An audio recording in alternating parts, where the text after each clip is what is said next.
In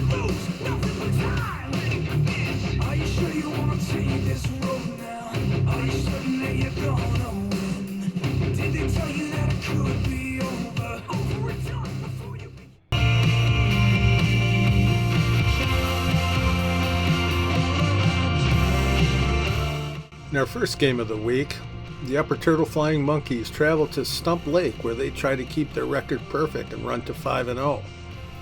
This series has been pretty tight historically. Stump Lake looking for its second win in a row. The Peckers jumped out early and would procure a 99-82 win, pretty much based on this play in the Saints' defense. This one went back to the house.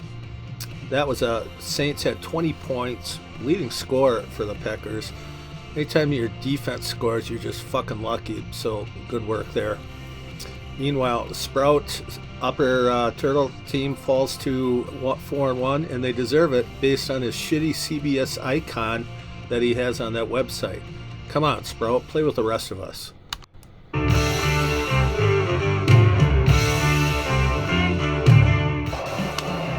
with a drive, center field, way back there, and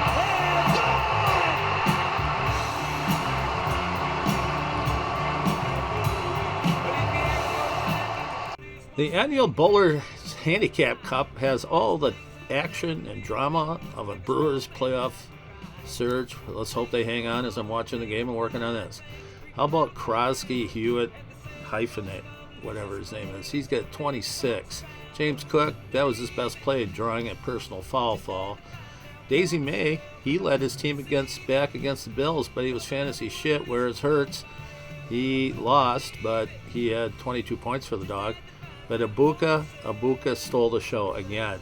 Dude had 26 points, and he's the real deal. French Creek wins their second straight, whereas Pokegama loses their second straight.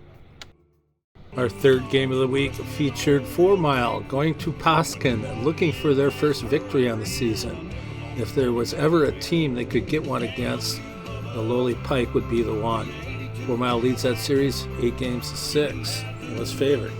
And they do. They come away with a 98-78 point victory based on this toddler from Jacksonville.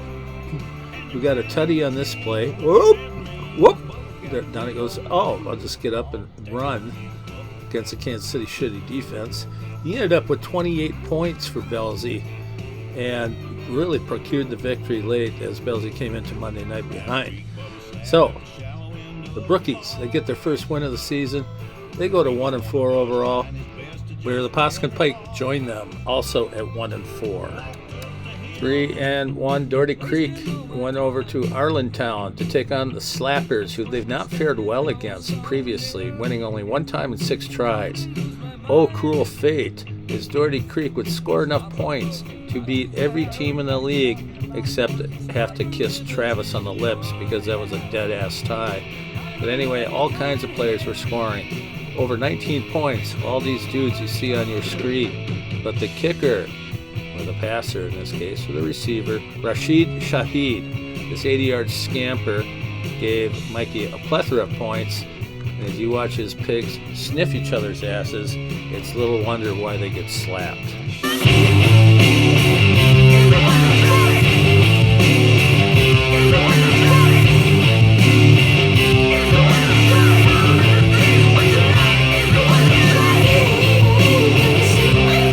The proud history of the Property Line Cup shows 2 competitive teams in the most cases. This time, Hammer's Moo Brigade, they go to Rockman and try to keep the cup, one that they had last year, and they had this guy, David Nojuku, as tight end. But he didn't start him. He started Blake Bowers instead. The pig leg didn't even play. So thanks for those points. Hey, seen this video before? That's his quarterback, Spencer Rattler, throwing the tutty, and that was the game difference. That was the difference in the game. Patrick Mahomes made a run late, but Property Line Cup goes to Pete and Zane. Not both, but Rock goes to 3-2.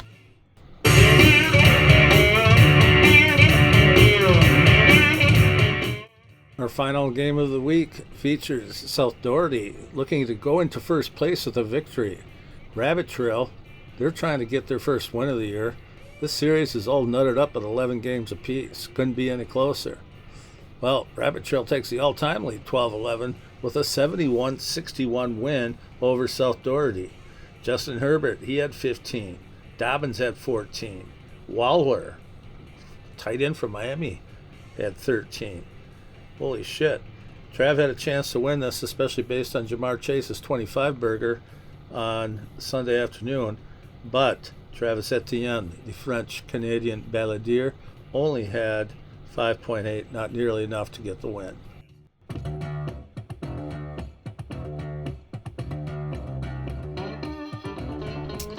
And the game of the week, the Horseshoe Bucks taking on the Long Lake Loons, going to the Looney Bin. The Bucks looking to stay undefeated and ahead of Upper Turtle in the West Division. But it wouldn't happen. The Loons stay hot. Now have won 4 in a row and have dominating in scoring. Even though the Bucks had Rico Daldo. Rico had a huge game, but he would be bested by sweet baby James Jonathan Taylor. 3 tutties, 25 points was the back of the week. Both teams are 4-1.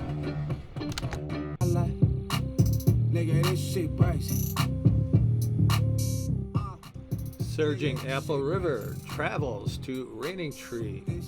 The all-time series, Apple River leads 5-3, but the Froggies come in as a 1-point favorite. Would it hold? No way.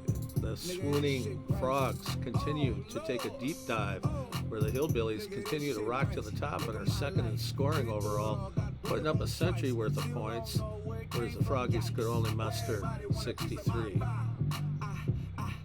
It was based on 3 players primarily. Both had quarterbacks could play. Mayfield played well and stuff, but David Montgomery, Sam Laporta, and this man, Debo Samuel, all scored in double digits, high double digits, give the Billies a win. Frogs had nothing but Baker Mayfield. Kiss the frog, MJ, you win. Okay, let's take a look at our top scorers of the week. Baker Mayfield, in a losing effort, Raining Tree just edged Trevor Lawrence, who's doubled crawl on my knees like an infant touchdown. Gave both Jacks and French Creek victories. Patty Mahomes, solid once again for the Beefers. Rico Dowdle, same scenario. He's pooping out a football. He was the top scorer, but Jonathan Taylor's Long Lake Loons would get the last laugh. And Jacoby Crosby Hewitt, he of many names, was third. Top receivers of the week. Amika Abuka, once again on the leaderboard. French Creek rookie phenom, lighting it up. Shahid, that should be for Arland. He got it. Jackson Smith and Jigba, he's back on there too. Standings after week 5. Long Lake, 4 in a row, won 4 in a row. They're on top. Pokegama takes a bad loss and 59 points back in the tiebreaker. Stump Lake, surging had only a game out of first as well. Raining Tree swooning. In the north, we had a flop in the standings based on point differential. Arlen goes back on top, tied with Rockman, who's 44 points back. Hoskin and Rabbit Trail got work to do to get caught up. In the south, both South Doherty and Doherty Creek lost, so South Doherty remains 1 game behind, 64 points back. Only 2 games back are other teams at 1-4. The South has the worst record in the league, so that gives hope to bottom feeders like 4 Mile and Maple Grove. Conversely, the West has the best record in the league. 2 4-1 teams both suffered their first losses. It's good news for Apple River and French Creek, as both of them picked up a game and are inching closer to competing for a title. Divisional records after week 5. The West and the East continue their domination over the North and South.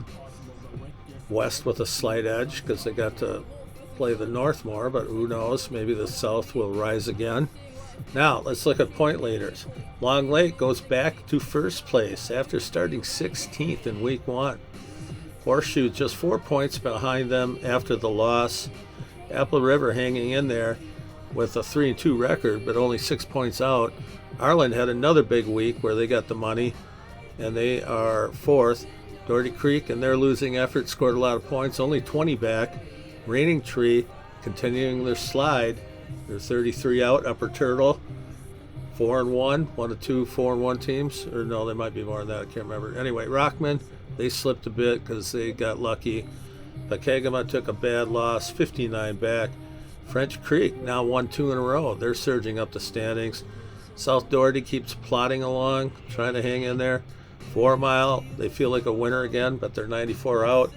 Stump Lake, 3-2 with 112 points out. Poskin shitty, they are 142 points out. Maple Grove feeling pride because I screwed up those standings, I think. I can't remember. Anyway, one of Maple Grove or Rabbit Trail are in last place. High score for the week again goes to the Slappers. Next week in the NBFL, or this week now, as I finish this up, Raining Tree will host French Creek. Time for the Frogs to get healthy. Apple River, they'll travel way eastward and take on the Peckers in Stump Lake. Slappers get a home game against their buddy, 4 Mile Brookies. Yeah, that's what it is. And Long Lake, they take on another 4-1 team, and they get another PBS Kids Game of the Week. We got a Bro Bowl, Horseshoe. They go over to the green shores of Pekegama, take on their Bro. And the Happy Hares, they'll host me, Doherty Creek. We get to go up the rabbit trail, something I did for 30 years. Got pretty sick of it. Anyway, South Doherty, they'll take on the Blowhards at the Doritos Stadium. The Pike, they get another home game this time. They'll host their buddy, Hammers, Maple Grove Beefers. Good time for them to get a win. Okay, I'm throwing this up here. This is just our scoring policy. So if you ever have any questions, go to CBS and look at that or review this video. This is a presentation of NBFL Films and is exclusively for the members and fans of the Northern Badger Football League, set here in beautiful Northwest Wisconsin. We apologize for any and all copyright violations, but no intention of monetization is made for this production. We appreciate your talents and be assured we used your shit because it's real good.